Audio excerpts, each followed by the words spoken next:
Dear students, today's topic is blood collection by skin puncture, means capillary blood collection techniques.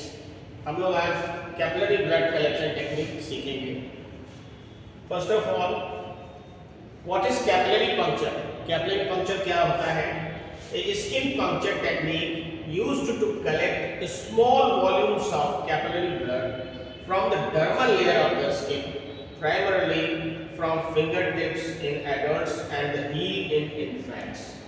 Simply ये चीज समझना है कि यहाँ पे हमारा एक कैपिलरी ब्लड को कलेक्ट करना है और वो भी स्मॉल वॉल्यूम, बहुत थोड़ा वॉल्यूम में. एंड कहाँ से होता है? Blood from the dermal layer of the skin, skin की डर्मल लेयर से लेना है. And primarily from finger tips in adults and heel in infants, infants के हील से और एडल्ट के finger tips.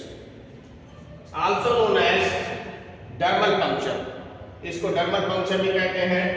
Finger stick, heel stick, skin puncture and capillary blood sampling, इन नामों से भी इसको जानते हैं.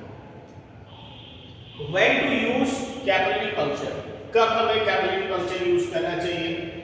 जब पीडियाट्रिक पेशेंट्स हो, या फिर स्मॉल ब्लड वॉल्यूम की रिक्वायरमेंट हो, या फिर एल्डरली पेशेंट्स में, या फिर डिफिकल्ट वेनी पंक्चर, जब कभी भी वेन पंक्चर करने में कोई बहुत कठिनाई हो, उस स्टेट में. तो ये चार स्टेट हैं. पहला है पीडियाट्रिक पेशेंट्स में, infants and young children with small और डिफिकल्ट वेन्स. जब इन्फेंट्स में या यंग चिल्ड्रन जो हो उनमें सैंपल लेना या वेन्स असेस करना बहुत टफ होता है, उस समय ये सैंपल हम लेते हैं. Next, small blood volume, when only a small amount of blood is needed for testing, बहुत थोड़ा अमाउंट ब्लड टेस्टिंग के लिए रिक्वायर्ड है, तब ये हम यूज करेंगे. या फिर एल्डरली पेशेंट्स में फ्रेजाइल वेन्स और skin that loses early easily. तो जो बहुत एल्डरली पेशेंट्स हैं, जिनकी एज काफ़ी ज़्यादा है, उनकी वेन्स काफ़ी फ्रेजाइल होती हैं और स्किन इमीडिएट बेसिस पे जरा सा कोई चीज़ अगर उस पर यूज़ करिए तो क्रूज हो जाता है, नीला पड़ जाता है. तो उस तरीके के जो पेशेंट्स होते हैं उनमें भी कैपिलरी पंक्चर किया जाता है. नेक्स्ट, डिफिकल्ट वेन पंक्चर मैंने पहले ही बताया. सीवियरली बर्न, अगर कोई बहुत ज़्यादा जला हुआ है या बहुत मोटा पेशेंट है और पेशेंट विद इनएक्सेसिबल वेन्स, या फिर उसकी वेन हम एक्सेस ही नहीं कर पा रहे हैं, मिल ही नहीं पा रही, ढूंढ नहीं पा रहे हैं, या हमारे असेसमेंट में वो चीज़ें नहीं आ रही हैं, उन समय पे हम चीज़ों का यूज करते हैं. कलेक्शन साइट्स क्या होती हैं? एडल्ट्स में preferred palmar surface of distal segment of middle और ring finger. This is palmar surface, middle finger and this is ring finger. Distal part से हम लेते हैं. अवॉइड थंब और एंड इंडेक्स फिंगर को हम अवॉइड करते हैं, क्योंकि ये काफ़ी, थंब जो होता है काफ़ी कठोर होता है, कलर्स, और इंडेक्स जो होता है सेंसिटिविटी बहुत ज़्यादा होती है, इसलिए नहीं लेते हैं. और लिटिल फिंगर को इसलिए नहीं लेते हैं कि इट्स टू लिटिल टिश्यूज, में टिश्यूज बहुत कम होते हैं and risk of bone injury, अगर डीप प्रिक हो जाए तो बोन इंजरी भी हो सकती है, इसलिए इन दो जगहों से नहीं लेते हैं. तो बेसिकली सैंपल कहाँ से? पहला Palmer surface of distal segment, middle finger और रिंग फिंगर, यही दो फिंगर से, मिडिल और रिंग फिंगर से ही, वो भी इसके डिस्टल पार्ट से ही लेते हैं.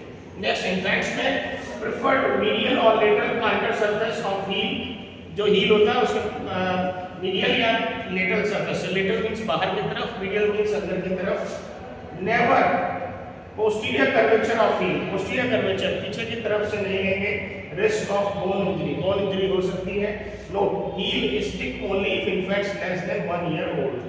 अगर हील स्टिक तभी यूज करेंगे जब इन्फेंट 1 साल तक है, बस. Next is equipment required. क्या क्या इक्विपमेंट रिक्वायर्ड होता है? स्टेराइल लैंसेट और automated safety Lancet devices, 70% isopropyl alcohol, that is called printed pads होते हैं. स्टेराइल वॉश पैड्स होता है. एप्रोप्रिएट कलेक्शन कंटेनर्स, जिसमें कैपिलरी ट्यूब्स या माइक्रो कलेक्शन ट्यूब्स होती हैं.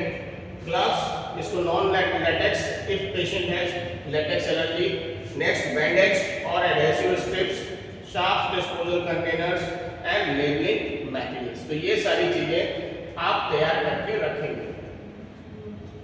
Next, lancet depth and gauge selection. Lancet depth कितनी होनी चाहिए ये समझ लीजिए। एडल्ट्स में ये 2 से 3 मिलीमीटर, चिल्ड्रन जो 1 साल से अबव है उनमें 1.5 से 2 मिलीमीटर, इन्फेंट्स जो लेस देन 1 ईयर है उसमें 0.85 से 2 मिलीमीटर मैक्सिमम, एंड न्यूनेट्स में ये 0.65 से 0.85 मिलीमीटर डेप्थ इसकी होनी चाहिए। गॉज इसमें वेरिएबल है, high gauge and this is highest gauge selection होता है। इंपॉर्टेंट क्या है, maximum depth of 2.0 millimetre of for infants to avoid bone injury. बच्चों में 2 मिलीमीटर से ज़्यादा बोन इंजरी को प्रमोट करता है, इसलिए मैक्सिमम जो डेप्थ हम इसमें रखते हैं वो 2 मिलीमीटर ही रखते हैं। अब बड़ी बात आती है प्रोसीजर प्रिपरेशंस। जो प्रोसीजर होंगे उसके प्रिपरेशंस कैसे करेंगे। Verify patient identity using 2 identifiers. Obviously किसी भी पेशेंट को वेरीफाई करना है तो 2 आइडेंटिफायर होने चाहिए। एक्सप्लेन प्रोसीजर टू पेशेंट और गार्जियन, या तो पेशेंट को या उसके गार्जियन को एक्सप्लेन करें procedure. Verify test requisition and collection requirements, और ये वेरीफाई टेस्ट करें जो रिक्विजिशन है उसको और कलेक्शन रिक्वायरमेंट्स है उनको, दोनों को एक तरीके से हम लोग वेरीफाई करें। Next, wash hands thoroughly and done gloves, हाथ को प्रॉपर्ली धुलें और ग्लव्स को वियर करें। असेंबल ऑल नेसेसरी इक्विपमेंट्स, जो भी नेसेसरी इक्विपमेंट्स रिक्वायर्ड है वो हमने पीछे मेंशन किए हुए हैं, ये आप देख सकते हैं। इन चीजों को हम पूरा प्रिपेयर कर लेंगे। Next, assemble all necessary equipment, then select appropriate puncture site, और appropriate puncture site को हम select करेंगे। नेक्स्ट, प्रोसीजर साइट में वार्म साइट इफ नेसेसरी, कोशिश करें कि वो स्थान गर्म हो। इम्प्रूव्स ब्लड फ्लो, इसके कारण से क्या होता है, अगर वो जगह गर्म है, फिंगर टिप्स हॉट है, प्रॉपर वार्म है, तो फिर वो उस जगह पे ब्लड सर्कुलेशन अच्छा होता है। Clean site with 70% isopropyl alcohol in circular motion, और उस साइट पे 70% आइसोप्रोपाइल अल्कोहल से सर्कुलर मोशन में क्लीन करें। Means you have to clean circular, ठीक है। Allow site to air dry completely, और उस जगह को प्रॉपर्ली सूखने दें। प्रिवेंट हेमोलिसिस, इससे क्या होगा, हेमोलिसिस को हम रोक सकते हैं। डू नॉट फैन, ब्लो और वाइप द साइट, उस जगह पे पंखा या हवा से फूकना या वाइप करना उस जगह को दोबारा ठीक नहीं है, गलत। नेक्स्ट, पोजीशन पेशेंट्स हैंड और फुट इन डाउनवर्ड पोजीशन, और कोशिश करें डाउनवर्ड पोजीशन में हाथ को रखें। Formally grasp fingers, properly formally grasp करें फिंगर्स को या हील को to provide support. Next, perform puncture perpendicular to fingerprint lines, क्या है जो पंक्चर है वो परपेंडिकुलर बिल्कुल सीधा पंक्चर करेंगे टू फिंगर प्रिंट लाइंस, जो फिंगरप्रिंट लाइंस है। Use quick for motion with Lancet, और जो भी करेंगे बहुत क्विक करेंगे, तेजी से करेंगे और फर्म करेंगे लैंसेट के साथ जिसे ब्रेक करते हैं। Wipe away first drop of blood, पहली जो बूंद है उसको वाइप ऑफ करेंगे, बिकॉज इट में कंटेन टिश्यू फ्लूइड, ये टिश्यू फ्लूइड को भी साथ में रखता है, इसलिए वो सैंपल हमारे लिए अप्रोप्रिएट नहीं होगा। Next, apply gentle pressure to encourage blood flow, और धीरे धीरे थोड़ा सा कंप्रेस करते रहेंगे और उससे करेंगे ब्लड फ्लो आता रहेगा। Collect blood into appropriate containers में ब्लड कलेक्ट करेंगे। अवॉइड एक्सेसिव स्क्वीजिंग, ये ध्यान रखेंगे कि फिंगर्स को बहुत ज़्यादा जोर से या हील को बहुत ज़्यादा जोर से नहीं दबाएंगे, क्योंकि इसको दबाने से हेमोलिसिस हो सकती है, आरबीसी ब्रेक्स हो सकती है।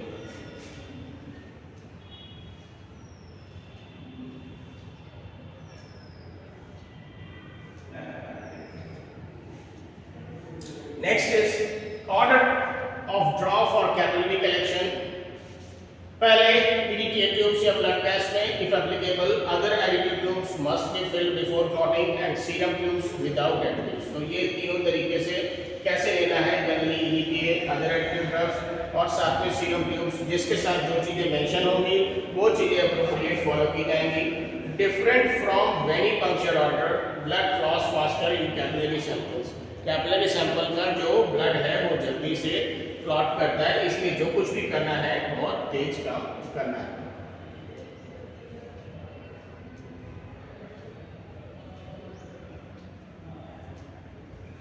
ये पॉइंट ये was missed there. Procedure completion में apply gauze with gentle pressure to puncture, जब वो प्रोसीजर सैंपल ले लें, apply gauze with gentle pressure to puncture side, उस पंक्चर साइड पे प्रॉपर्ली प्रेस कर लें, एलिवेट साइड इफ नेसेसरी, और कोशिश करें उसको एलिवेट करें ताकि डाउन करें, to stop bleeding, apply bandages once bleeding stop, और जब ब्लीडिंग स्टॉप हो जाए तो उसको प्रॉपर्ली बैंडेज अप्लाई कर दें, dispose of lancets in sharps container immediately, sharps container जो होते हैं जिससे रिमूव करते हैं, डिस्पोज ऑफ करते हैं, उससे इमीडिएट उसको वहाँ से लैंसेट्स को डिस्पोज ऑफ कर दें। Next, label specimens at bedside, patient के बेड साइड ही उस चीज़ पे लेबलिंग कर दें, नेम एज सेक्स, जो भी इन्वेस्टिगेशन होना है उसको। Next, remove gloves and wash hands, और उस जगह से फिर ग्लव्स और remove gloves and wash hand, gloves को रिमूव करके हाथ को धो लें। हाँ, ये मैं दोबारा बता दूँ कि draw of capillary blood capillary collection, इसमें पहला इरिटेट ट्यूब्स अगर एप्लीकेबल है, नहीं तो blood gas. Number 2, other additive tubes must be filled before clotting, और जितना और ज़रूरत है तो जल्दी से उस ट्यूब में इसको कलेक्ट करें। और number 3, serum tubes without additives, serum tube में बिना कुछ मिलाए नहीं, ये याद रखिएगा, ये मैंने पहले मेंशन किया। Different from venipuncture order, blood loss faster in capillary sample, capillary sample में बहुत जल्दी ही ब्लड क्लॉट करता है। अब इसके एडवांटेजेस एंड डिसएडवांटेजेस। एडवांटेजेस में less invasive, easier for pediatric patients, suitable for point of care testing, minimal equipment required and quick procedure, ये सारे जो इसके बेनिफिट्स हैं वो एडवांटेजेस के रूप में हैं। एंड डिसएडवांटेज में क्या है, लिमिटेड वॉल्यूम, इसमें लिमिटेड वॉल्यूम मिलता है ब्लड का, हायर रिस्क ऑफ हिमोलिसिस, इसमें हिमोलिसिस के रिस्क ज़्यादा है, may be contaminated with tissue fluid, ये टिश्यू फ्लूइड के साथ कंटामिनेट हो सकता है, not suitable for all test, ये ध्यान रखिएगा, ये हर टेस्ट के लिए सुटेबल नहीं है, may cause pain and bruising, और ये दर्द भी दे सकता है, दर्द भी इससे हो सकता है, और ब्रूजिंग उस जगह पे नीलापन जैसा भी आ सकता है। Next is complication and prevention, क्या क्या कॉम्प्लिकेशन है और उसके कॉजेस क्या है और उसका प्रिवेंशन क्या है। पहला हेमोलिसिस, दूसरा इनसफिशिएंट सैंपल, तीसरा कंटामिनेशन, चौथा बोन इंजरी। मेजरली ये 4 कॉम्प्लिकेशंस होते हैं। पहले की बात करते हैं हेमोलिसिस में, तो इसमें excessive squeezing, alcohol not dried and vigorous mixing, तो ये मेन कारण है हेमोलिसिस का। इसमें से सबसे मेजर कॉज है एक्सेसिव स्क्वीजिंग, बहुत जोर से दबाने के कारण, या फिर अल्कोहल ड्राई नहीं हुआ, या फिर विगरस मिक्सिंग हो गई। इसको प्रिवेंट कैसे करेंगे, जो प्रेशर है हम जेंटल प्रेशर यूज करेंगे, अलाउ ड्राइंग, सूखने देंगे, एंड मिक्स देंगे, ठीक है, प्रॉपर्ली मिक्स करेंगे। नेक्स्ट, इनसफिशिएंट सैंपल में इसका कॉज क्या है, poor blood flow, improper technique, अगर पुअर ब्लड फ्लो है या फिर इम्प्रॉपर टेक्निक है तभी सैंपल आपको कम मिलेगा। एंड वार्म साइट, अगर साइट वार्म हम रखें, प्रॉपर डेप्थ तक लें और करेक्ट साइट सिलेक्शन करें तो हमको सैंपल एडिक्वेट मिल जाएगा। कंटामिनेशन में tissue fluid mixing with blood, जब भी पहला आपको बताया कि पहला जो ब्लड निकलेगा उसको रिमूव कर देंगे, नेक्स्ट दूसरे पार्ट से जो ब्लड अवेलेबल आगे से मिलेगा उसको कलेक्शन में यूज करेंगे, क्योंकि उसके मिक्स होने से इन्फेक्शन हो सकता है या उसमें कंटामिनेट हो सकता है। तो पहला वाइप फर्स्ट ड्रॉप, पहली फर्स्ट ड्रॉप को वाइप कर देंगे। अवॉइड एक्सेसिव स्क्वीजिंग, और एक्सेसिव स्क्वीजिंग बहुत ज़्यादा जोर से उसको बार बार नहीं स्क्वीज करेंगे। नेक्स्ट इज बोन इंजरी, कब होता है, जब पंक्चर टू डीप, जब हम उसको काफ़ी गहराई तक पंक्चर करते हैं, और स्पेशली इन इन्फेंट्स, ज़्यादातर नन्हे बच्चों में इस चीज़ की स्थिति होती है। इसके लिए क्या करें, यूज़ करेक्ट लैंसेट डेप्थ, और करेक्ट लैंसेट डेप्थ को यूज़ करें 2 मिलीमीटर से अबव ना यूज़ करें। एंड अवॉइड पोस्टीरियर हील, और अवॉइड करें पोस्टीरियर हील को, पोस्टीरियर पार्ट ऑफ हील को ना यूज़ करें।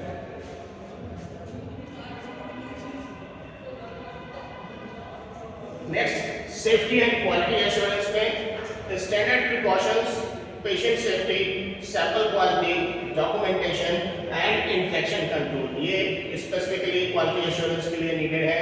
पहला standard precautions, always wear gloves, हमेशा जो भी प्रोसेस कर रहे हैं उसको करने के लिए ग्लव्स यूज करें। डिस्पोज शार्प प्रॉपर्ली, जो भी नीडल्स यूज करी हैं, लैंसेट्स यूज किए हैं, उसके शार्प्स को प्रॉपर्ली डिस्पोज करें। एंड नेवर रिकैप लैंसेट्स, और जो लैंसेट्स यूज की हैं एक बार उसको दोबारा से रिकैप ना करें, dispose of. Patient safety, proper site selection, अगर प्रॉपर साइट सिलेक्शन है, एप्रोप्रिएट डेप्थ तक हम ब्रीथ करते हैं और ब्लीडिंग को प्रॉपरली मॉनिटर करते हैं, तो हम इस कंडीशन से भी बेटर कंडीशन में होंगे और पेशेंट की सेफ्टी के लिए it is important. Next is sample quality, level immediately, जो भी सैंपल लें उसको इमीडिएट लेवल करें। चेक फॉर हीमोलिसिस, हीमोलिसिस के लिए चेक करें, एंड ट्रांसपोर्ट प्रॉपरली, और उसको जितनी जल्दी से जल्दी हो ट्रांसपोर्ट करके जो लैब तक पहुंचाएं। Next documentation, record puncture site, time of collection and any complication, इन चीज़ों को मेंशन करें। इन्फेक्शन कंट्रोल के लिए hand hygiene before and after, process करने से पहले और प्रोसेस करने के बाद दोनों टाइम पे हाइजीन मेंटेन करें। And use single use devices, single use device ही हम यूज करेंगे, बात ध्यान रखें। नाउ की टेक अवेज में ओवरऑल समराइज करें इसको तो capillary puncture is valuable for paediatric and difficult access patients, मतलब ये छोटे बच्चों और उन लोगों में वैल्यूएबल है जहां पे हम वेन को प्रॉपरली एक्सेस नहीं कर पाते हैं। Next, proper site selection and technique prevent complication, अगर प्रॉपर साइट सिलेक्शन हम करते हैं और प्रॉपर टेक्निक अडॉप्ट करते हैं तो हम कॉम्प्लिकेशन से बच सकते हैं। थर्ड, मैक्सिमम डेप्थ हमेशा याद रखिएगा, it is 2 millimetre for infants to avoid bone injury, 2 millimetre से ज़्यादा गहराई तक लेंसेट्स को यूज़ नहीं करेंगे, अगर यूज़ करते हैं तो उसके कारण से बोन इंजरी हो सकती है। Wipe first drop to avoid tissue fluid contamination, जो पहली ड्रॉप निकलेगी उसको वाइप कर लेंगे, अगली ड्रॉप्स को हम फिर कलेक्शन के लिए यूज़ करेंगे। क्यों? क्योंकि जो पहला वाला होता है ड्रॉप उसमें टिश्यू फ्लूइड होते हैं जिसके कारण से ब्लड कंटामिनेट हो सकता है। Next is avoid excessive squeezing to prevent haemolysis, और मल्टीपल टाइम्स उसको स्क्वीज नहीं करेंगे जिसके कारण से क्या होता है, हीमोलिसिस हो सकती है। Just to avoid haemolysis we have to use gentle pressure just to come out the blood. Next, follow proper order of draw for accurate results, and जो प्रॉपर ऑर्डर्स हैं ब्लड को निकालने के लिए उनको ही अप्लाई करें और उसी के बेसिस पे हम अगर एक्यूरेसी के साथ काम करें तो हमें बेस्ट रिस्पॉन्स उसका मिलेगा और बेस्ट रिजल्ट भी मिलेगा, और पेशेंट को भी कंफर्ट स्टेट में एक तरीके से एक्सेस मिलेगा ताकि उसको बहुत ज़्यादा कोई परेशानी ना हो। ठीक है, थैंक यू।